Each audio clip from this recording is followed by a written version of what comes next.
Maybe I'll just mention there that they are videotaping these sessions, so if you miss one, Sarah will have a link that she can send you to access those. So you can go to the next slide, Isaac. So there are many options of what you can do with your body. There's organ donation, there's bequeathal, which is the donation of your body, embalming, the standard burial, green burial, cremation, and the funeral industry, what they don't tell you. So that's kind of where we're going today. 20 people die a day in the US because there are no organs for them. More than 110,000 people nationwide are waiting for life-saving organ transplants. And recoverable organs include the liver, the heart, the lung, the kidney, the pancreas, and the small intestine. You can also donate tissues, bones, tendons, corneas, veins, valves, and skin.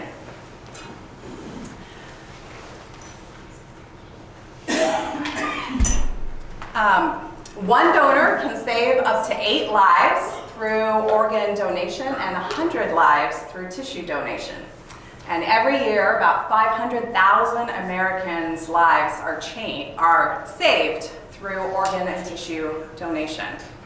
Now, 90% of Americans support donation, but only 30% know the process. If you die suddenly and away from the hospital, it does lessen your chances of being able to donate your organs. However, certain tissues like the cornea of your eye and skin can still be harvested after some time has passed. I want you to be aware that if you are an organ donor and you die in the hospital, your family will not have much time with your body, as your body will be swept away to go immediately into surgery in order to harvest the organs. So if you are an organ donor, it's good to have that conversation with your family so that doesn't take them off guard. And there may be a delay of up to 3 days in your death due to the process of getting everything together for the organ match. As there's a limited amount of time that you can have one organ outside of one body and put into another. And so with these organ transplant lists, they have to get both the donor and the recipient in the same hospital at the same time to be able to do that transplant, which may mean that you or your loved one who is doing an organ transplant may need to be on a ventilator longer in order to keep those vital organs alive so that they can be a gift to other people. You generally need to choose between donating your organs or donating your body to science. Generally, you can't do both. Go ahead. Bequeathal is the donation of a human body to a body farm for anthropological forensic research, or to a medical school for cadaver use or medical research. Donations to body farms or medical schools do not automatically preclude organ and tissue donation. If you're not medically suitable for whole body donation, arrangements can be made for you to carry out your wishes for organ and tissue donation. There are very limited circumstances in which a body is rejected, and age is not one of those. A lot of people think, well, I'm too old to donate my organs or tissues, but age isn't the deciding factor. If you are donating your body to science or medicine, the body must be refrigerated within 4 hours of the death, and the donor must be in the care of the medical school or body farm within 48 hours after death. If you do donate to a medical school, they keep the body for several months, up to 5 years. Typical is 18 to 24 months. And then the donor is cremated and the ashes are returned to the next of kin. It's important that you give that information within 15 days of the death so that they have the address of where to send the ashes to. I want to talk a little bit about Anatomy Gifts Registry, AGP. They do serve this geographic area, even though headquarters are in Maryland, and they handle all arrangements for donor removal, transport, cremation, and the filing of the death certificate, all at no cost to the donor family. So if you want the cheapest way to go, it would be donating your body and using AGR. They will make all the arrangements for the donor transport by working with funeral homes and transportation companies that are trained in handling whole body donation. It's very important that if you do whole body donation and you register with AGR ahead of time, the chances of you being able to donate your body if you haven't pre-registered and done all that work is going to significantly decrease. There is an application process that you need to go through. And it's very important that you let your family know if you are using AGR not to call the funeral home, because they have specific funeral homes and transportation companies that they use, and if you want it to be completely free, you call them and they take care of all the details. So you don't even need to use a funeral home or anything, so just to be aware of that. The only fees that are incurred are for the shipping and the handling of the ashes, which is usually about $35, and if you want extra copies of the death certificate, which they're about $12 each through Vital Records, as these are both separate from the donation process itself. So there you go, $35 plus $12 each for your death certificates. Another option, Isaac, can you change the slide? Before I get there, ashes are, the cremation is actually done at the AGR facility, and the remains are provided to loved ones generally in 4 to 6 weeks from the time of donation, if all the authorization forms have been properly returned.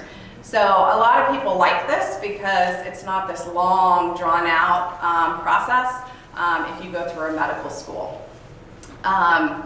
And you can also request, the family can request a follow-up letter describing the type of education the donor went on to support. The one thing that's unique about AGR is that you can be an organ donor and still donate your body to AGR. They don't do transplants there, but they will receive a body that has already had vital organs transplanted as precious gifts to others. Paperwork must be witnessed by 2 people, one of which cannot be a family member or friend. So you just find a stranger, somewhere to sign that second witness. The other option is VSAP. This is Virginia State Atomical Program.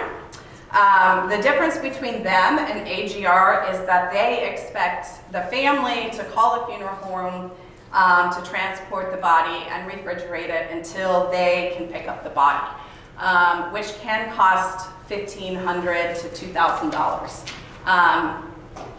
So they also are a little pickier in their criteria for body donation. They don't accept anyone weighing more than 215 pounds or a body mass index that's greater than 28%. They also don't accept donors who have had organs removed for transplant. So that's the difference between those two. Paperwork for them must be witnessed by 2 people and notarized. So they expect the notary on top of that. Next slide. All right. Any questions before I move on organ or body donation.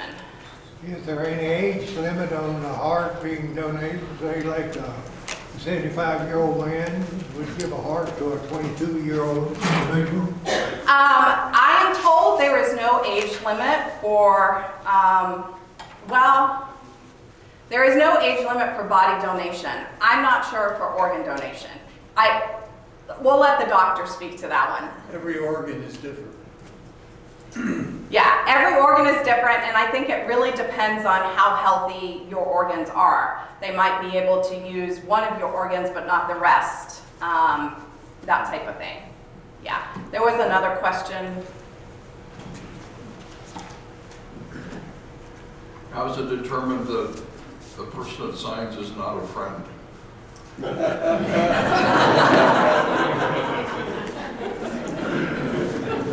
I'm not going to answer that What does ATR do? So that's a great question. They do medical research with it, and then they will also then if you've donated the body, maybe you've donated your organs first, and then you take it to them, but there's still some skin and maybe your eye cornea, tissues, bone, that they can then remove what's needed for either research or other resources. You know, I haven't actually gone through this process, so I don't know that I can speak to exactly what they do. But it's all on their website. It's very in depth. I have gone through that process, and one of the things that they mention on the website that interests me is that they use your joints to practice surgery, like for researching knee and hip replacement and things like that, that they can use for research and for practice. Yeah. So those kind of things they could still use even if you had donated your organs. Right. That's what I meant to say, not that they are, they're not a transplant, an organ transplant place. They're doing medical research with it. But unlike a medical school that may use you as a cadaver for 24 months, they use your joints or whatever for some research project, and then you get the ashes back within 4 to 6 weeks. Yeah, great questions. Anything else?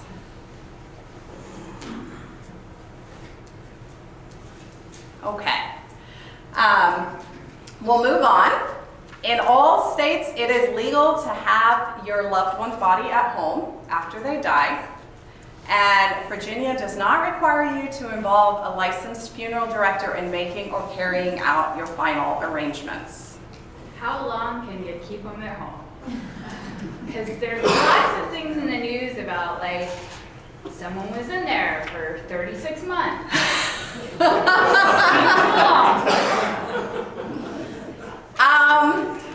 I would say don't go over 24 to 32 hours, or you may have the police at your door. Yeah, as a typical, once the body starts decomposing, that might be something different. But I think people think that as soon as their loved one dies at home, they have to notify someone, and that's not true. Especially if you're working with hospice, and they've already done the time of death. You want to just have that sacred time with your family. You don't need to automatically call the funeral director or whoever. You can spend that time with your loved one.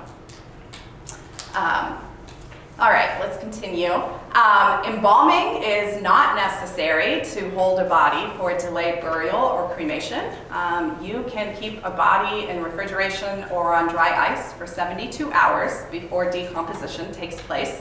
And in Virginia, everything from transportation to final disposition of the body is within your power, and no permit is needed as long as within 48 hours. There's the answer to your question. Yeah. A casket is often the greatest expense incurred after death. No law requires a casket for cremation. Burial on private property is allowed in Virginia. And in Virginia, there are no laws controlling where you may keep or scatter ashes. Embalming. Embalming is an environmental hazard. It actually mutilates the body. It's incredibly expensive, and it causes increased health risks for the embalmer. Embalming became more common after the Civil War, and more recently, due to increased interest in environmental issues, green burials are becoming much more common and popular. Embalming chemicals are highly toxic. Embalmers are required by OSHA to wear a respirator and a full body covering while embalming. And this just infuriates me, but funeral homes are not regulated, and so that waste is flushed into our common sewer system and septic tank. Refrigeration is an alternative to maintain a body while waiting for a funeral service, or when there's a delay in making arrangements. Not all funeral homes have refrigeration, but most hospitals do. And interestingly enough, embalming has no roots in Christian religion and is common only in the US and Canada. Embalming is considered a desecration of the body by Orthodox Jews and Muslims, and Hindus and Buddhists choose cremation and therefore have no need for embalming. So I'm going to go through many different things you can do with your body. Some of these you've probably never heard of before. And unfortunately, some of them aren't legal in Virginia yet, though they are in other states. But one of the things that I'm going to do as I go through all of these is to tell you what's the impact on the environment, so that you are well informed on your choices and how they might affect the environment. So the standard burial, toxic embalming fluid is used.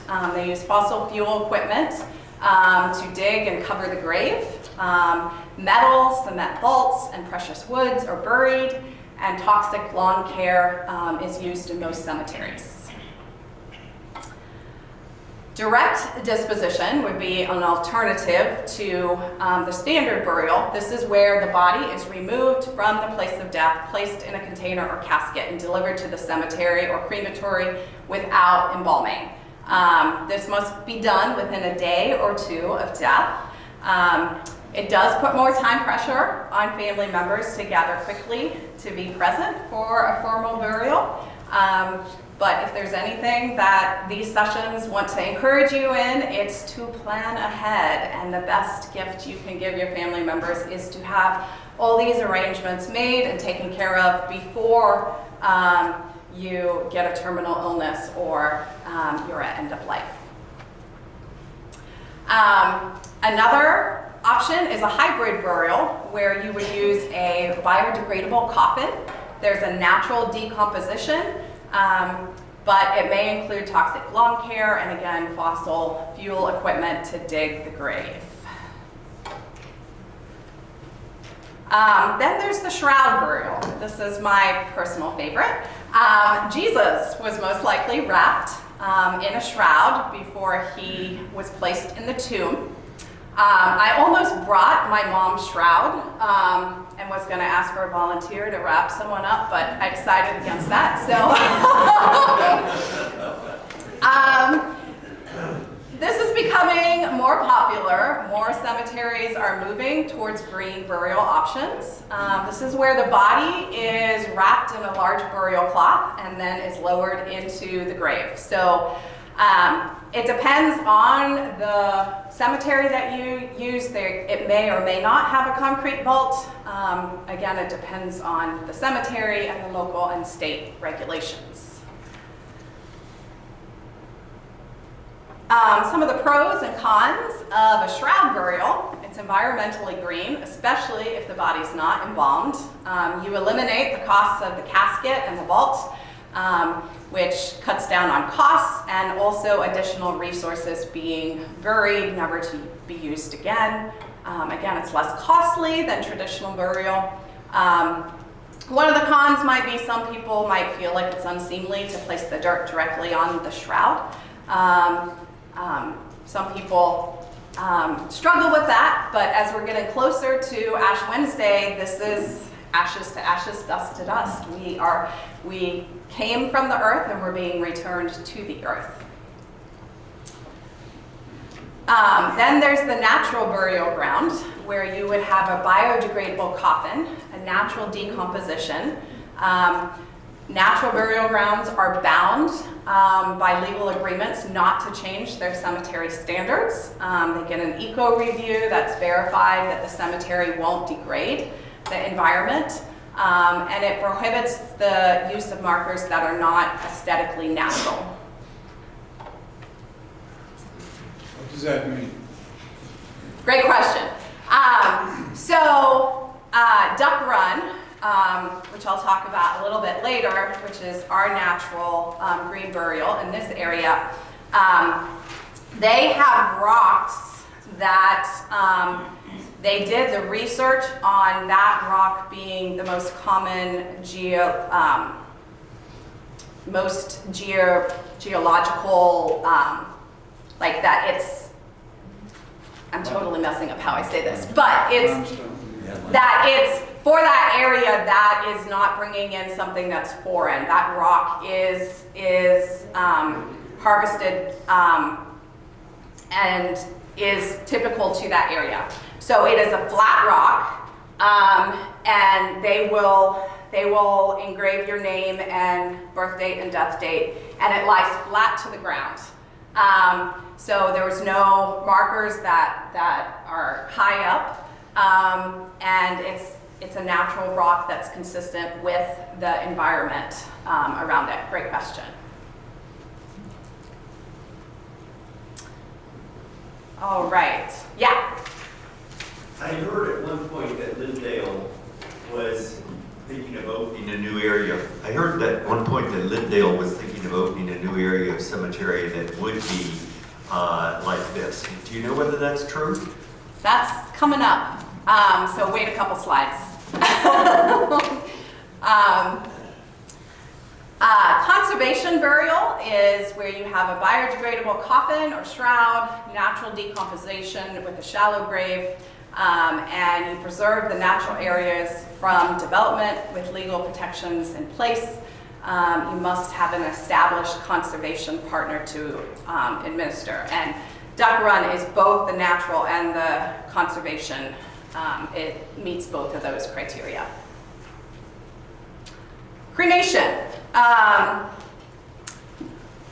kind of talked about all the stuff you do with your body. I'm moving back a little bit to talk about cremation.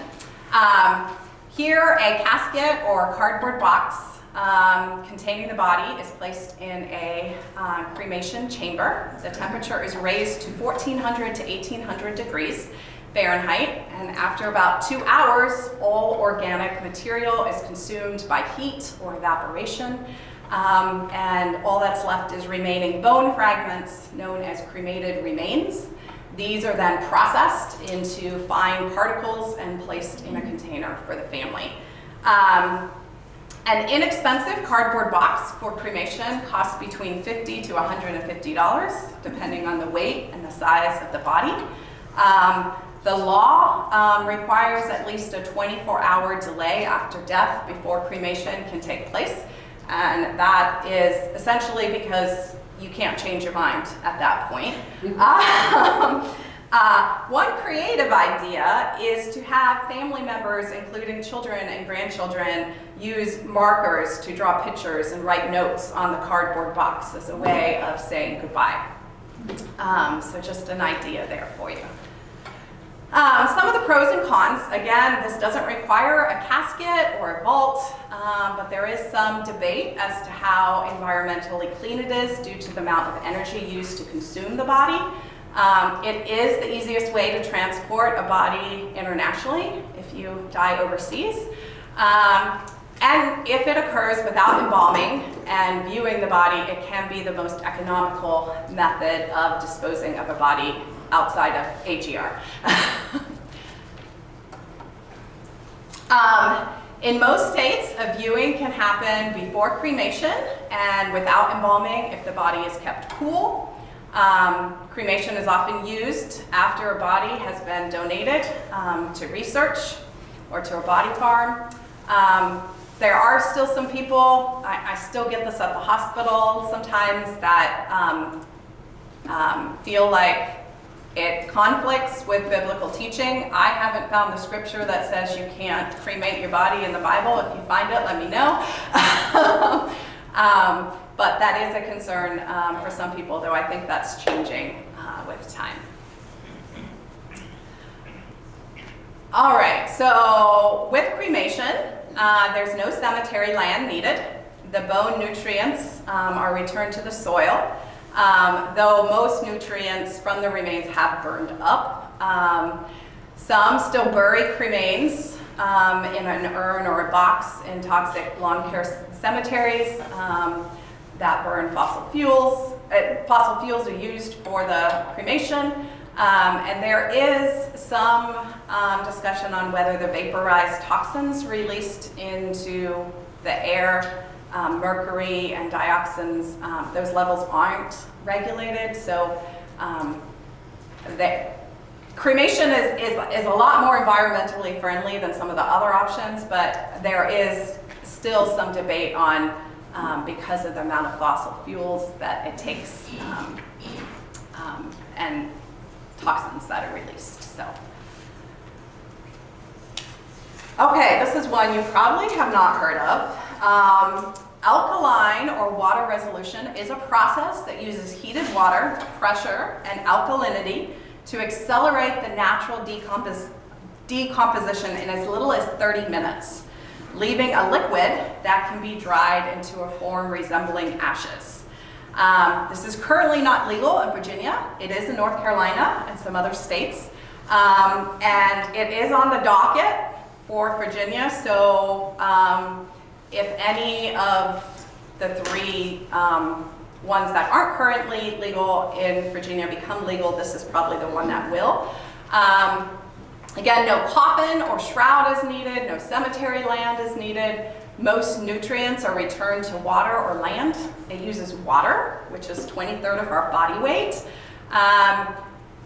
There is a very small amount of mercury in alkaline production, but that is being phased out and may have already been phased out completely. There's burial at sea. Here, there's no cemetery land needed. It feeds the fisheries.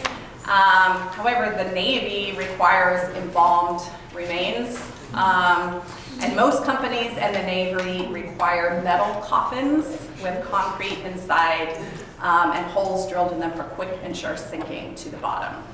Is that for people that are in the Navy, or the Navy does the process of burying people at sea?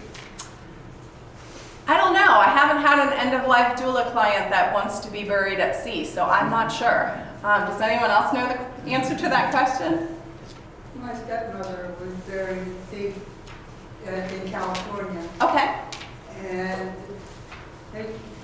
no, not the Navy, but they just rented a boat in the town near where they lived and went out and buried her at sea. So there was no concrete metal coffin, they just, okay. I'm thinking, I don't know that she was cremated, but anyway. Okay. Okay.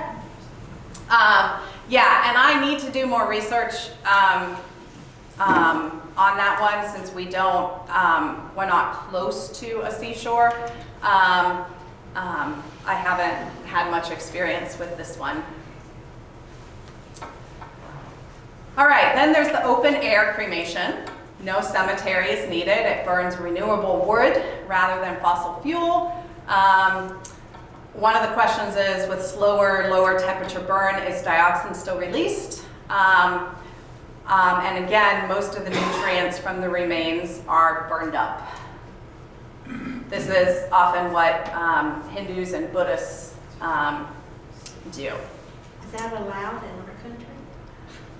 I don't think in Virginia. It might be in other states. Does anyone know?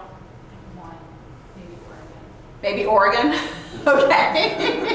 I didn't know why I know that. I mean, I think it would be great to have a bonfire in the backyard, but all right. This is another one that you may not know about. Promethean is a process that freezes the body to minus 18 degrees Celsius and submerges it into liquid nitrogen. The result is an extremely brittle corpse that is then vibrated until it turns into an organic powder. This is currently not legal in Virginia either. No cemetery is needed, but the thing that's nice about this is that it composts the body rather than decays or rots. It recycles liquid nitrogen from industry. To my knowledge, and I may be wrong, it hasn't been tried commercially, and there's no independent study of greenness at this point. All right, green burials in our area. Duck Run Natural Cemetery is in Penn Laird. If you haven't been out there, I suggest taking a field trip. It is absolutely gorgeous. With the mountains in the background, they have ducks, they have wildflowers. If you go there during the butterfly season, there are tons of monarch butterflies. It's just a very, very beautiful natural cemetery. Duck Run is the first green burial cemetery in Virginia, and it's this close to us. It is the 13th certified natural cemetery in the U.S. You are required to provide a shroud or a biodegradable casket. You can either purchase your own or you can purchase one from the funeral home. I have my mom's shroud in my closet at home. Is it used? No. No, it's still in the packaging.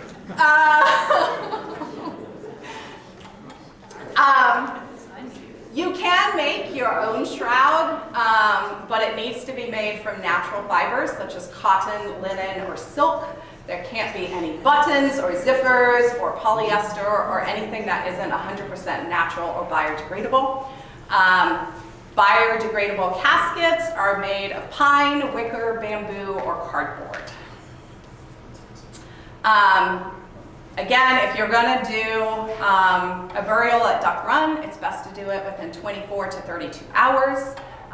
Their graves are 3.5 feet deep for shrouds and 4 feet for caskets.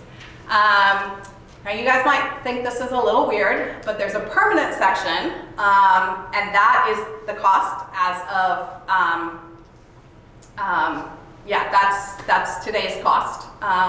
That's updated, and this includes the lot, the opening and closing, and the memorial headstone, the flat rocks that they provide.